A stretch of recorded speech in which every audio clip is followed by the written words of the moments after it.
We have this opportunity that we wouldn't have had years ago to ship a game and then really collaborate with people outside the studio to figure out like what is the best version of that. Honestly, yeah, like we're building something the community has been asking for, and it's accumulation of everything that we believe the game needs to be. The upside to that is we're not holding anything back. All the feedback we've heard for the last year is, this is it, it's in Forsaken.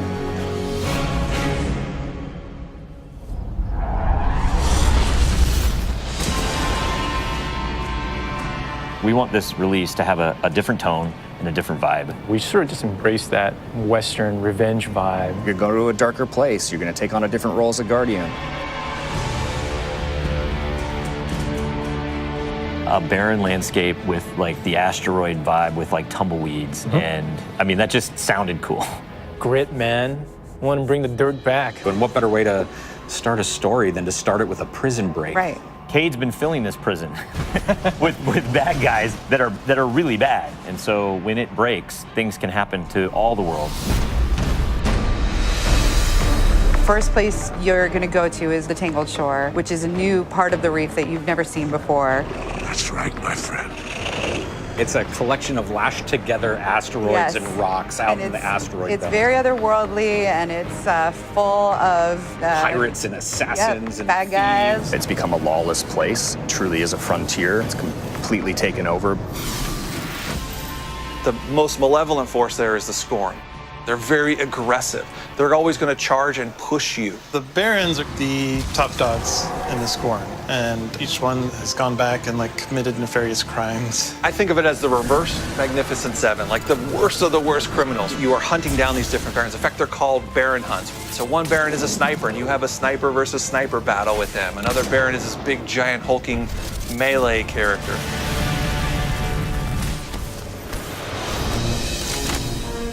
One of the things we're most excited about is the new weapon system. Hey, if you like Destiny 2, great, play that way. But if you like Destiny 1, great, play that way. But if you're crazy, why not 3 shotguns, right? Just for the fun of it. We need to have as many ways as possible, and then we need to have people fighting about it. Like, no, man, you f***ed up, you're taking the wrong weapons, or can I say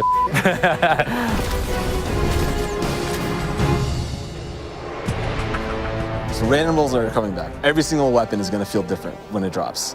And we're improving the mod system, so you can customize your weapon the way you want it. We've got a whole new masterwork style system coming together where you actually are able to kind of move your levels up over time. And so there's investment back on the weapons again.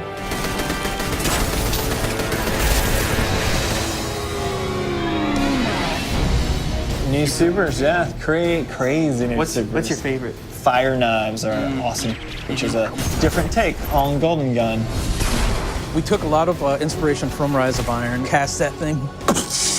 You got a huge hammer now, and you slam that thing down, and it sends out this fire in front of you that then creates a fire tornado.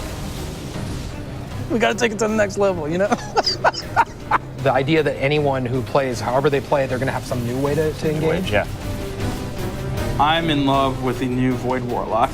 Teleportation that's like super anime, just like We've been having great games with the Arc Warlock. basically cast this thing, he pulls back. Yeah, and it's gonna break the game, and I think that's amazing, yeah. You know? We also wanted a new weapon type that felt meaningful, so we came up with a bow and arrow, which seems kind of crazy, but when you use it, you feel like godlike. It is utilitarian, it's fantastical, it's also sci-fi. So we have a short range bow, we have a medium range bow, we have a long range bow. We built this guy, which is like supposed to be super techie. You're like, why would you ever choose a bow in a game that has an automatic, machine gun?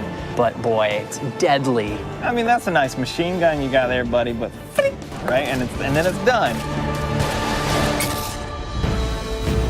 The biggest thing for me going into production on this game was like a new way to play, a new thing to do that like is new to Destiny. Let's see what we've got. We want to be able to give players what they want, but also surprise them. Gambit is a brand new mode. Destiny begs to marry PvE and PvP together. It's like adding bacon to peanut butter and jelly. You start off being able to see the other team that you're going to compete against, so you can taunt each other, you can emote. Each team is in their own separate arena, and they're being assaulted by combatants. They're dropping motes for you to collect, you bank them. When you put them in your bank, you're gonna send a blocker over to the other side that locks their bank down. They can't put motes into it until they take out that blocker. Filling up your bank with the motes is how you summon your primeval. You burn it down, that's it, round's over. The interesting part is that we allow one person from your team to go over to the other side and physically invade. I mean, I've seen people that just hate PvP. Like, the first time they invade and they get multiple kills, they'll come back and they'll be like, suck it! It's awesome. We leave the raid team alone. I mean, if you can't tell, like, we just kind of let them do their own thing. But we have Joe over there. For this next raid, we wanted to get back to the epic adventure where you're going out to slay a big monster again. This raid has more bosses than any raid we've ever had before, and we're really excited to get players in there.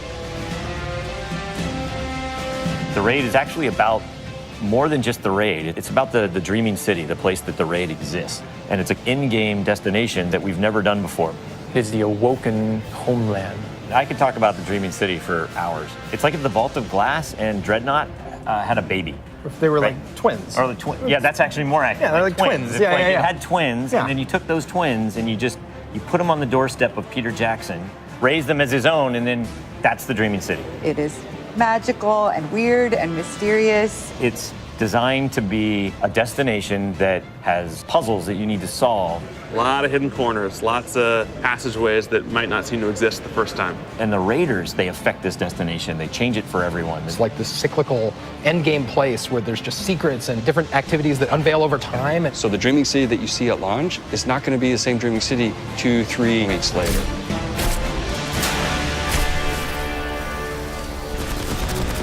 So with every design decision we've made for the Forsaken, like the first thing we ask is how will the community react to this? Players want their investment in Destiny to matter, and they want to be able to see that reflected in the content. We knew we wanted to do something for the collectors in our game. So we built a feature called the Collections. It's a way for you to track all the items that you can go out and acquire.